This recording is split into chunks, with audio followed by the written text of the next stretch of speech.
Dr. Deb. How are you guys? Now we're going to return to Cheryl and her frightened part. Try to understand why her little inner child is still afraid and is not getting over it. What's going on? She had a great session 2 times ago. The last 2 sessions I had were about Larry, but check on number 3. So she walks into the therapist's office very upset, sharing her story about Larry last night. Larry came home in a very bad mood, she said, from your therapy. I don't know what happened, but he was just fussing. He was mumbling to himself and walking around the room and slapping his thigh, and I didn't know what to say. And all of a sudden, I had this terrible feeling in my body, and I was tongue-tied. I was lost. And I felt that way all evening. I couldn't hardly sleep at night. I woke up shaking. I'm glad to be here. I don't know what's going on. So the therapist took a deep breath herself, which helped because Cheryl took one too. And she said to Cheryl, where does that feeling in your body of being frightened come from? And she said, my stomach. And she said, can you talk to the frightened part and find out more about it? Why it's doing this to you? So she tuned inside to hear what her frightened part said. And her frightened part said, when your husband comes home like that, that's scary. That's very scary. Cheryl asked her part, why are you scared? What's scary about it to you? Well, don't you remember how Daddy would get? The part said. He would kind of talk to himself too and slap his thigh and not talk to you. Do you remember that time you fell down the stairs and you were crying and he didn't even come to you? He didn't answer? Cheryl remembered that, yeah. Why? What happened to me? She asked her part. When you fell down the stairs, you were crying and he didn't even hear you. He was so thinking about his own stuff. Cheryl was like, yeah, that was terrible. And she could see that little frightened part of herself just cowering at the bottom of the stairs. Luckily, she really wasn't hurt because it was inside. The stairs were carpeted and she's a little kid, but there were no injuries. So she took herself to bed. And she was all alone, really. And her mom was in the hospital. Her father was just not present. And eventually she fell asleep. And that's why her part was shaking. Because the part did not know what would happen next. So Cheryl was just shaking. And she turned to the therapist saying, I don't know, I just don't know. I can't get myself together. So the therapist worked with her a little bit longer that day in therapy on trying to help Cheryl's self take a little bit of leadership here. So Cheryl's self would be able to reassure her part there was nothing to be afraid of. It was a difficult road to hoe. The therapist didn't really get very far with her, which is exactly normal when a person has had a self that's all covered up by fear for years and even decades. It's going to take some time to get that self to start to feel better and feel more brave, like coming out of the shadows and reassuring the frightened little person inside of herself.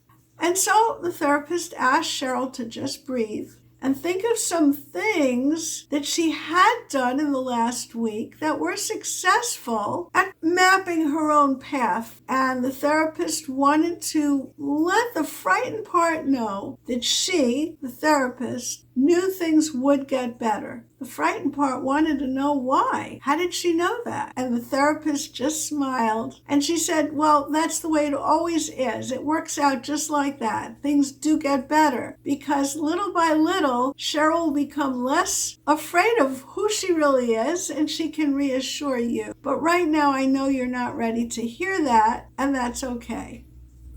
So Cheryl left the therapist's office a little calmer because the therapist had told her basically the here and now wasn't as frightening as it felt to her when she was a little girl.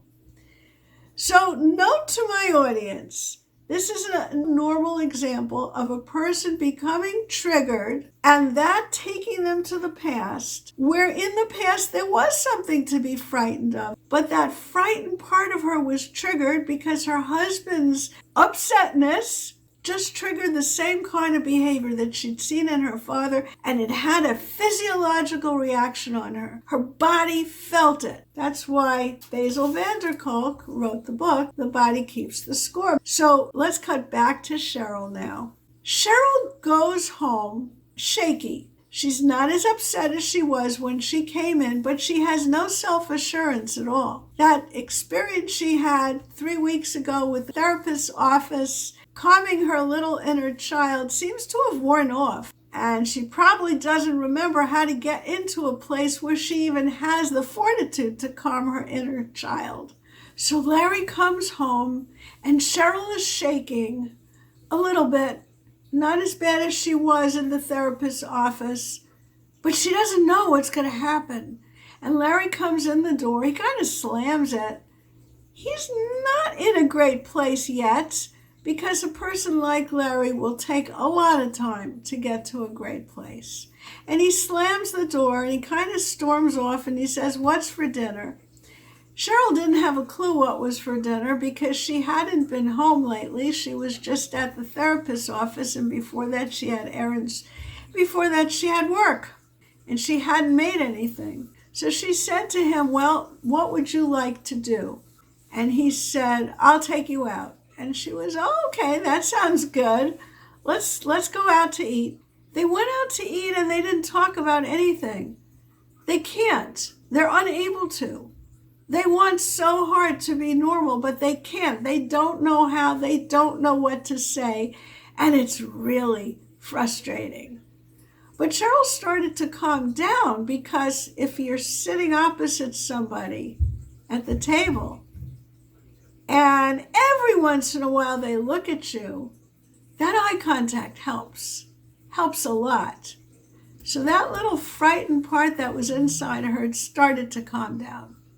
However, Larry spent most of the time looking at his phone.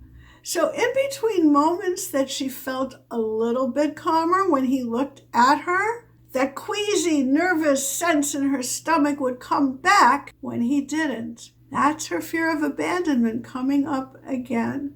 And she went home wondering, when will I ever feel good? So let me just cut the action here and give an answer for her.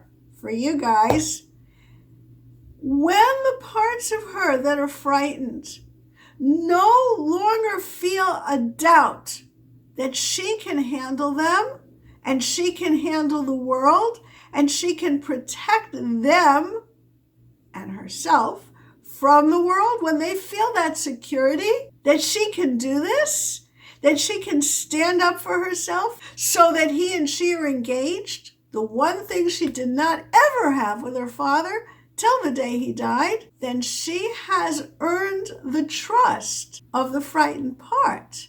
And when she earns the trust of the frightened parts of her, they'll no longer take over her. She'll no longer be confused as to why they're taking over her. See, a person and their parts have a kind of a friendship, a symbiotic relationship, which is why it's called internal family systems. It is the family inside of you. And that means the more she can have the self-energy to handle her husband in a good way, in a happy way, in a way that feels good to her, the more her parts will trust her. It's kind of like a person, let's say, being really thin and bony and going to the gym and wanting to get a great bod and doing all these workouts and exercise and working to gain a little weight, which is so hard for skinny people, and just trying so hard to get a little shape. How long do you think that's going to take? It'll take a while. And that's the same thing with building that sense of self that can take over all your frightened parts and calm them down and make them feel okay. It's that same thing.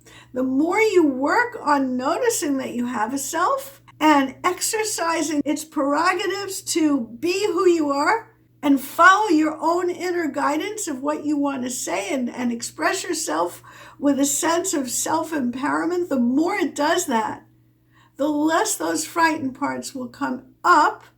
And when they do, you can talk to them and say, what's going on now? I don't get this. Well, Cheryl wasn't there yet.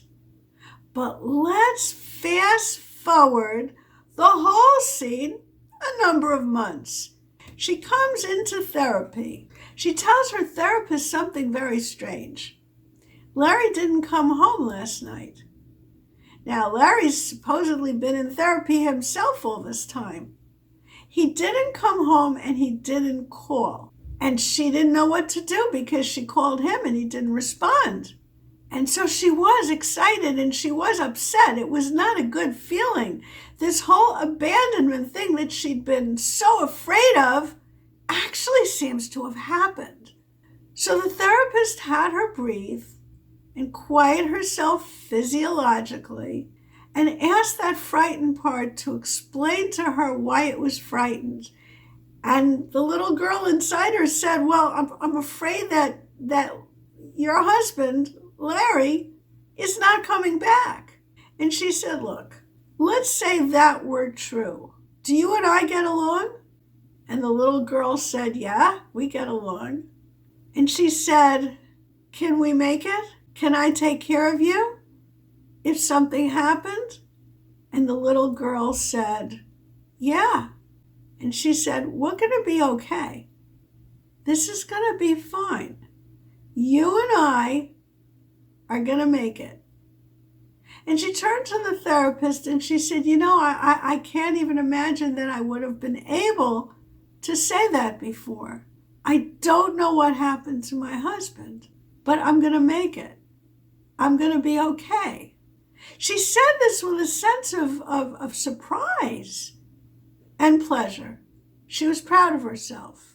Because you see, really, what healing is taking that wounded inner child and giving that wounded child inside of yourself a sense of security. Not that some other person outside of you is going to rescue them, but you yourself can rescue and take care of all your wounded inner children. One that comes from each of the bad circumstances that you went through. That is healing. When the little child can unburden her fears to the self, and the self can handle it, that's healing.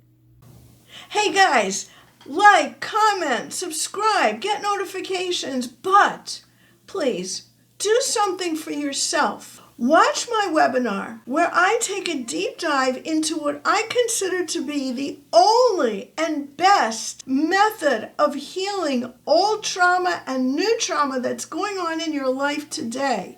Find out why it works and how it can help you. And maybe you'll even get a chance to speak to me one-on-one.